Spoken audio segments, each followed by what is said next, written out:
Bonjour à tous, ravi de vous retrouver pour notre dernier numéro d'Azure News and Updates pour évoquer les nouveautés et mises à jour Azure parues au cours de la semaine 40 qui s'étale du 26 septembre au 2 octobre. Je m'appelle Arnaud Morvillier, je suis architecte solution cloud et fondateur de la société Grouna. Notre équipe d'experts vous accompagne dans tout ce qui concerne l'écosystème Azure, comme le design d'architecture, le déploiement, la MCO ou bien encore les projets de migration, tout en appliquant les concepts DevOps et FinOps. Cette vidéo va s'articuler autour des trois sujets que sont les annonces en JA, les annonces en preview et les annonces en décommission. Alors, petit rappel avant de débuter, tout ce que nous allons voir aujourd'hui peut être retrouvé sur le site de Microsoft. Alors, commençons par les annonces en JA. L'équipe produit de Azure Functions augmente les limites de scale-out pour Azure Functions sur les plans Linux, Elastic, Premium. Mais attention, cela concerne uniquement les régions Australia East, Central US, East US, East US 2, North Europe, South Central US, UK South, West Europe et West US. Toujours sur Azure Functions pour le mode isolé qui supporte maintenant le framework .NET sur les functions en version 4. Pour celles et ceux qui avaient procédé à une migration de Azure SQL Database du mode usage général au mode hyperscale, sachez qu'il est maintenant possible de faire marche arrière au niveau de la migration. Comme les architectures sous-jacentes sont un peu différentes, cette fonctionnalité débarque évidemment avec quelques limitations. Les services de base de données de type Azure SQL Hyperscale supportent aussi le type de réplication Read Access Geozone Redundant Storage ou RAGZRS. Cela peut intéresser les utilisateurs qui ont besoin d'une haute disponibilité entre les régions. Sur le service Azure Database for PostgreSQL Flexible Server qui propose désormais la possibilité de réaliser des sauvegardes géoredondantes. Alors, information à prendre en considération, la sauvegarde géoredondante peut être activée uniquement à la création du serveur et pour le moment, toutes les régions ne sont pas supportées. Alors, si je peux vous donner un conseil, allez voir la documentation avant de vous lancer. Le service Azure SQL Managed Instance profite lui aussi à son tour du stockage géoredondant interzone GZRS qui permet entre autres une protection contre les pannes régionales en répliquant les données dans une seconde région lorsque la première région plante. Pour rappel, la réplication en mode GZRS offre un SLA de plus de 99% avec 14,9 après la virgule, ce qui est quand même énorme. Du lourd également pour SQL Managed Instance, où il est désormais possible de déployer sur la génération de matériel de série premium à mémoire optimisée. Alors ça offre plus de 2,5 fois plus de mémoire par vCore par rapport à la série standard. Alors on parle d'un stockage pouvant aller jusqu'à 16 Tera et on peut également aller jusqu'à 13,6 Go de mémoire par vCore. C'est quand même pas mal. Alors, Landing Zone Accelerator. Alors, avant de rentrer dans le sujet, un petit rappel sur les Landing Zone Accelerator, qui sont des architectures de référence couplées à une automatisation pour déployer des plateformes de charge de travail sur Azure. Eh bien, sachez qu'il en existe désormais une pour Azure Red Hat OpenShift. Je vous mettrai le lien qui pointe sur le repo GitHub. La dernière version de Azure Sphere, à savoir 22.09, est désormais disponible. Elle intègre notamment des mises à jour au niveau de l'OS, du SDK, ainsi que des extensions Visual Studio et Visual Studio Code. Alors vous connaissez sans doute Azure Express Route FastPath qui permet d'améliorer les performances de chemin d'accès aux données entre votre réseau local et votre réseau virtuel sur Azure. Eh bien aujourd'hui, sachez qu'il supporte à la fois le VNet Peering, mais aussi les UDR, ce qui vous permettra de router votre trafic réseau plus facilement vers la solution Azure Firewall ou vers une solution tierce de type NVA. De nouvelles policies sont également mises à disposition dans Azure Policy pour le service Azure NetApp Files qui vont empêcher par exemple le déploiement de volumes non sécurisés ou alors simplifier les audits des différents volumes. Et toujours sur Azure NetApp Files qui est disponible dans de nouvelles régions, à savoir Korea South et Sweden Central. Mais ce n'est pas tout, puisque de nouvelles réplications régionales voient le jour avec la réplication Korea Central et Korea South la réplication North Central US et East US 2, et enfin une qui pourrait davantage nous intéresser avec la réplication France centrale et West Europe.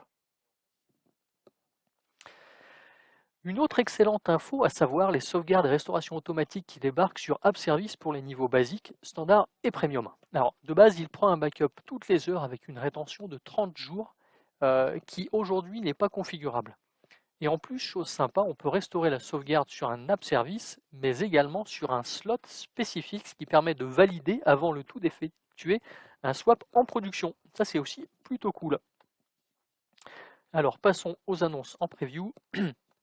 Donc la version 17 de Java débarque sur Azure Functions et chose intéressante, c'est qu'elle est disponible dans les différents workers, mais surtout à la fois pour les workers Windows et les workers Linux. Alors pour ceux qui avaient quelques problèmes de performance au niveau de leur base de données SQL à cause de ressources un peu limites, les séries standards proposent désormais jusqu'à 128 corps et 625 Go de mémoire.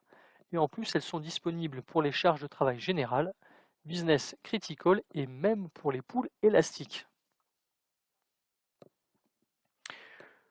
Autre excellente nouvelle pour tous les utilisateurs des services Azure SQL en mode hyperscale avec le support des Long Term Backup Retention ou LTR qui vous permettra d'avoir une rétention jusqu'à 10 ans. Alors la raison pour laquelle cette option n'arrive que maintenant sur ces services est due à l'architecture unique qui propose des niveaux de performance de stockage et de calcul hautement évolutifs. Et enfin, sur Azure Database for MySQL Flexible Server, pour simplifier la gestion des identités, l'authentification Azure AD est désormais prise en charge, ce qui simplifie grandement la question des identités et bien évidemment les permissions associées. Passons à Azure Map avec Azure Maps Creator qui propose désormais de personnaliser la création des plans d'intérieur comme la couleur d'une fonctionnalité, des icônes ou encore au niveau des zooms de la carte. Voici une nouvelle qui ne va pas faire sauter tout le monde au plafond, mais depuis le 1er septembre, l'archivage des logs sur Azure Monitor est désormais payant. Ça, c'est plutôt une mauvaise nouvelle.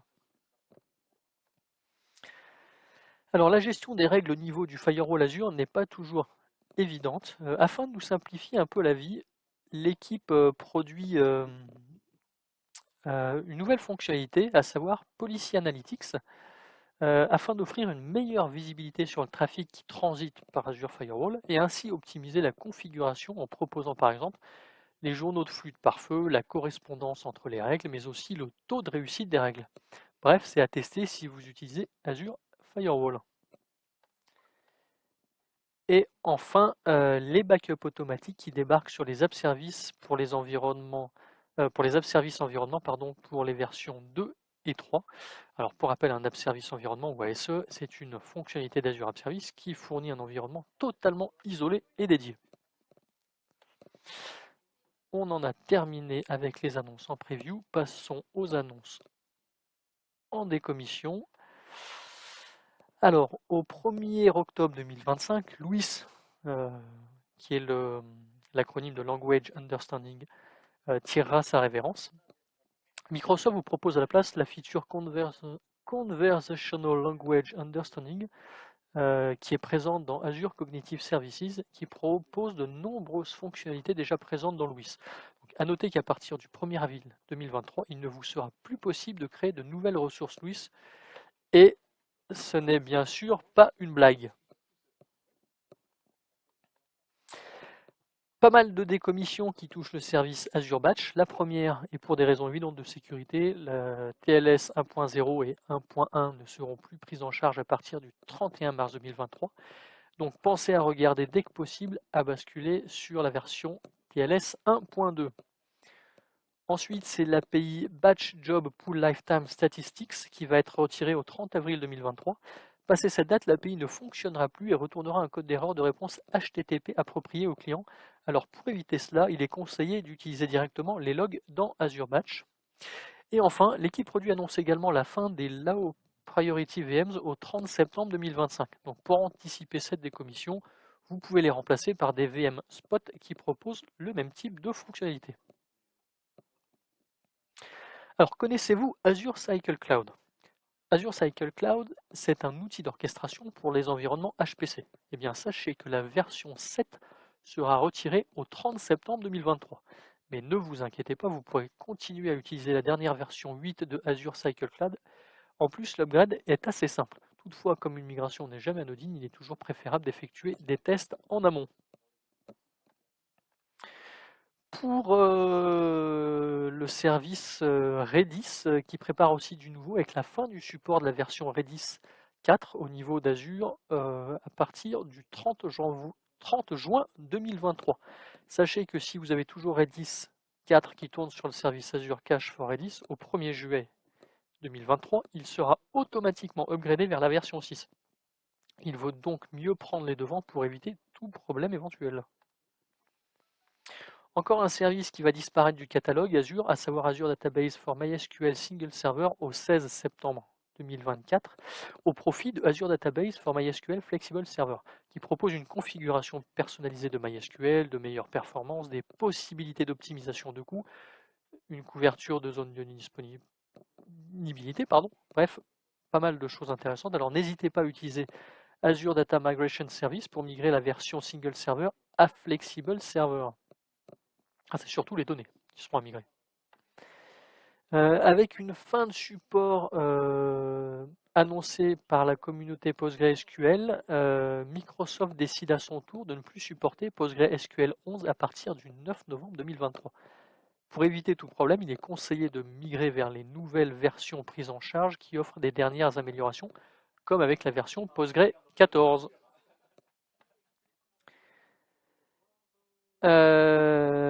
Tac.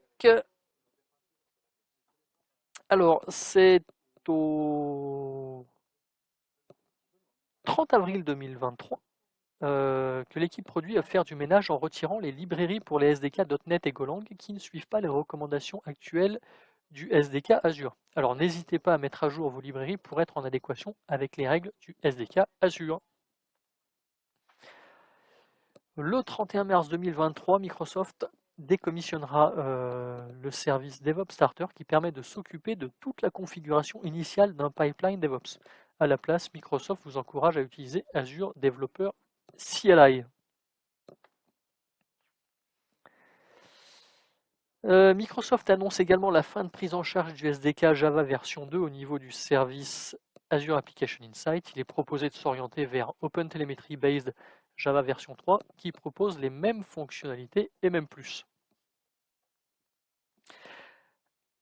Azure Monitor, donc qui à partir du 30 septembre 2025, il ne sera plus possible de créer des événements dans ServiceNow avec le connecteur Azure Monitor ITSM.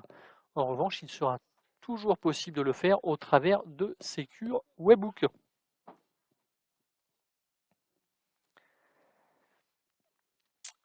C'est le 30 septembre 2025, c'est-à-dire dans 3 ans, que Microsoft a décidé de laisser tomber Azure Basic Load Balancer.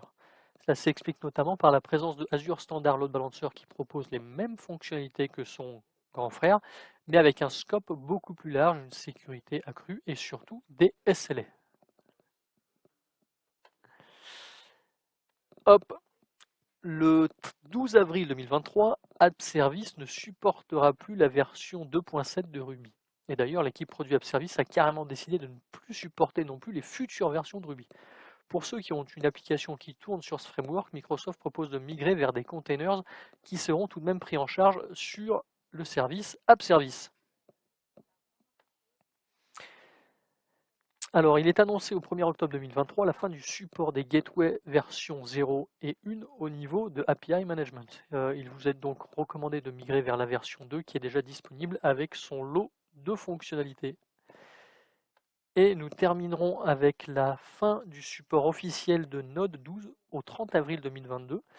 C'est maintenant l'équipe produit de Azure Static Web App qui annonce la fin du support au 3 décembre 2022. Donc ils vous laisseront à peu près 6 mois supplémentaires. Non, pardon. Il ne reste plus que 2 mois, avant que ce soit complètement décommissionné. Donc